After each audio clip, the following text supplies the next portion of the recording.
যেটা আমি আমি দেখছি যে নেটিজেনরা এটা না জেনে ওনার সমালোচনা করছে। এটি মিয়ার বাজার উজিরপুর ইউনিয়ন এলাকাটা যেখানে বিস্তীর্ণ বা ফসলি ভূমি আছে, সেই উজিরপুর বা মিয়ার বাজার এই অংশটাকে কেন্দ্র করে এশিয়ার মধ্যে একটি বৃহৎ ইপিজেড করার একটি পরিকল্পনা ব্যবজার ছিল, কিন্তু সম্প্রতি কুমিল্লায় নির্বাচনী জনসভায় বক্তব্য রাখতে গিয়ে বিএনপির চেয়ারম্যান তারেক রহমান বলেছেন কুমিল্লায় ইপিজেড তৈরির কথা।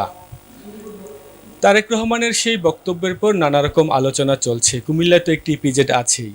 অনেকেই মনে করছেন তারেক রহমান না বুঝেই কথাটি বলছেন, আবার অনেকেই বলছেন এই কথার পক্ষেও যুক্তি আছে। বিষয়টি নিয়ে আজকে আমরা কথা বলবো দৈনিক কুমিল্লার কাগজ সম্পাদক আবুল কাশেম হৃদয়ের সাথে। তিনি যেহেতু নিজেকে গবেষণায়ও নিযুক্ত রেখেছেন, তার নিশ্চয়ই এই বিষয়টি সম্পর্কে ধারণা থাকার কথা।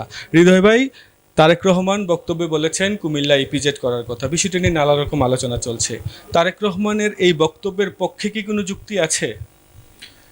আসলে আমি বক্তৃতাটি শুনেছি, সেখানে সুয়াগাজীতে তিনি বলেছেন যে চট্টগ্রামে যে ইপিজেড আছে সেটার মতো কুমিল্লা একটি ইপিজেড করতে চান, এবং এরপর থেকে নেটিজেনরা এটি নিয়ে সমালোচনা করছে সোশ্যাল মিডিয়াতে।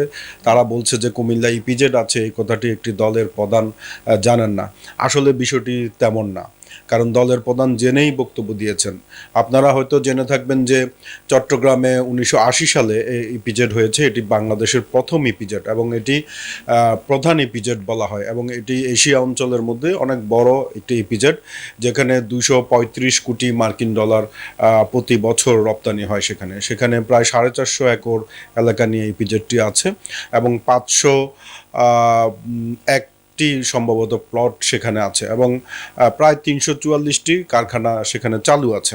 কিন্তু তার বিপরীতে কুমিল্লাতে যে ইপিজেডটি আছে সেটি খুব কম জায়গা নিয়ে আছে, এবং এখানে 23টি বা 25টির মতো কারখানা চালু আছে, অনেকগুলি প্লট খালিও আছে।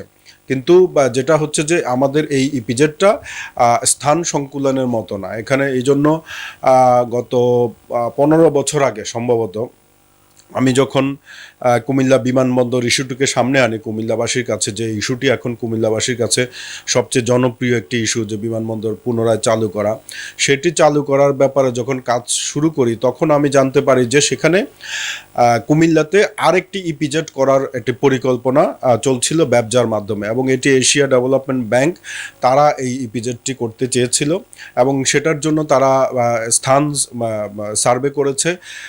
আমি যতটুকু জানি যে এটি মিয়ার বাজার উজিরপুর ইউনিয়ন এলাকাটা যেখানে বিস্তীর্ণ ফসলি ভূমি আছে, সেই উজিরপুর বা মিয়ার বাজার এই অংশটাকে কেন্দ্র করে এশিয়ার মধ্যে একটি বৃহৎ ইপিজেড করার একটি পরিকল্পনা ব্যবজার ছিল, কিন্তু এখন এটি চলমান নেই। সম্ভবত তারেক রহমান সেই বিষয়টিকে সামনে এনেছেন যে কুমিল্লায় উনি আরেকটি কথা না বলে উনি হয়তো একটি ইপিজেড বলেছেন, যে কুমিল্লা আরেকটি ইপিজেড আসলে অনেক আগে থেকেই প্রক্রিয়াধীন আছে। এটা তারা কুমিল্লা কোটবাড়ি অঞ্চল সার্ভে করেছে, সেখানেও দেখেছে যে এটা এই স্পেস নাই, জায়গা নেই।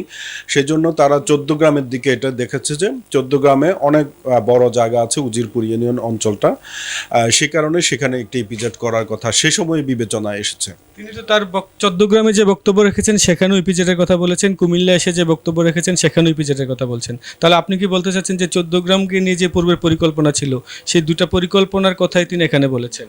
14 গ্রাম তো কুমিল্লার বাইরের অংশ না, কুমিল্লার মধ্যেই অংশ। উনি তো কুমিল্লাকে বলেছেন বড় আকারে, এক্সপান্ড আকারে বলেছেন, কারণ উনি জানেন যে এখানে ইপিজেড আছে। তো কুমিল্লাতে একটা জায়গা 14 গ্রাম হলে তো কুমিল্লাই হয়, এটা আলাদা কোনো বিষয় না। কিন্তু যেটা আমি দেখছি যে নেটিজেনরা এটা না জেনে ওনার সমালোচনা করছে। তারা মনে করছে, মানে আমাদের নেটিজেনদের অনেক মানে ইতিহাস নিয়ে কাজ করা বা মানে খুব কম তাদের চিন্তাভাবনা, তারা ইতিহাস নিয়ে কম জানেন। সে কারণেই তারা বলছেন, তারা সমালোচনা করছেন যে একটা দলের প্রধান জানেন না। আসলে তিনি জানেন, তিনি জেনেই এশিয়ার বৃহত্তম যে ইপিজেড একটি কুমিল্লাতে আরেকটি ইপিজেড করার কথা, সেটা তো আর লাউডলি প্রচার হয় না, জনসম্মুখে আসে না, বা জনসভা করে ওই ইপিজেড করার পরিকল্পনাটি সামনে প্রকাশ করার বিষয় না। কিছু কিছু কাজ সরকারি দপ্তরে, বিভিন্ন দপ্তরে সন্তর্পণে হয়, চুপচাপ হয়।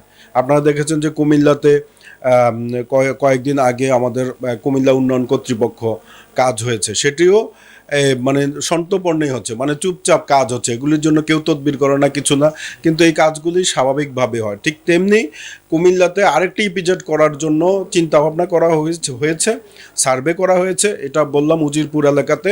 এবং এটা করা হয়েছে এই কারণে যে চট্টগ্রাম বন্দর থেকে এখানে আসা সহজ, এবং কুমিল্লায় যে বিমানবন্দর আছে সেই বিমানবন্দরটা একটা স্টল বিমানবন্দর, এখান থেকে যে কোনো পণ্য বিশ্বের যে কোনো দেশে নেওয়া সম্ভব, এবং এই কারণে এই বিমানবন্দরের রানওয়েটি এখনও ইনটেক অবস্থায় রাখা হয়েছে। ইপিজেড কিন্তু বিমানবন্দরের রানওয়ের মধ্যে নেই, রানওয়েটা ইপিজেডের মাঝখানে আছে এবং ইনটেক অবস্থায় আছে।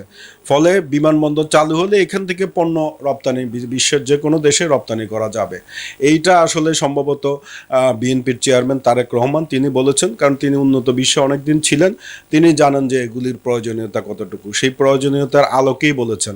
বক্তৃতা করতে গিয়ে কোনো কোনো শব্দ স্লিপ অফ টাং হতে পারে, কিন্তু উনি চট্টগ্রামের যে ইপিজেড, যেটি বিশ্বের মধ্যে অন্যতম একটি ইপিজেড হালি শহরে আছে, সেই ইপিজেডের মধ্যে কুমিল্লা একটি ইপিজেড করার কথা বলেছেন। তার মানে হলো ওই ইপিজেডটিকে তিনি ইঙ্গিত করেছেন। ধন্যবাদ আপনাকে। আসলে এই যে তারেক রহমান কুমিল্লা এসে যে বক্তব্য দিয়েছেন এ নিয়ে নানা সমালোচনাও করছিলেন অনেকে। তো আমরা আজকে আবুল কাশেম হৃদয় ভাইয়ের সেই তথ্য উপস্থাপনের মাধ্যমে আমরা সেই বিষয়টি ক্লিয়ার হলাম, এবং আশা করছি নেটিজেন যারা আছেন বা এই প্রজন্ম যারা আছেন তারাও ইতিহাস ঘাঁটবেন, ইতিহাসের চর্চা করবেন, ইতিহাস জানবেন। তো এই ছিল আমাদের আজকের আয়োজন। ধন্যবাদ সবাইকে।